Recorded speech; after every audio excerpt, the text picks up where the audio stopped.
By 2050, India will have approximately 400 million more urban dwellers than it does currently. In China, there'll be about 300 million more urban residents, and in Nigeria, approximately 250 million more. Cities are at risk of coastal flooding, inland flooding, earthquakes, and air pollution. For an insurer and for the cities, understanding why these risks are growing is something which is extremely important. Our project with the AXA Research Fund is to look at city growth with a spatial lens. Where they grow, how they grow, and then you'll know which areas of a city are at risk of flooding or of other kinds of hazards. Without that spatial piece, it's just a dot on a map.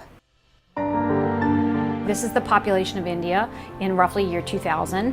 We see over time how those cities are growing. This is just population, but you can look at education or literacy rates, which would be very helpful for understanding resiliency. If you start to manage to cross them from an insurance point of view with a vision of where the industries are, where the natural risks are located, then you start to evaluate very strongly the impact of natural or man-made events.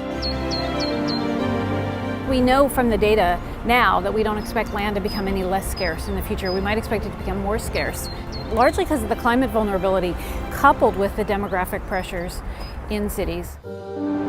Once you bring a lot of data resources and information to stakeholders in cities, I think there's a lot that can be done. We are currently developing more and more research. We are able today to go back to cities to help them to properly evaluate risk, put in place some prevention solution, put in place some insurance solution, and support the resilience of cities.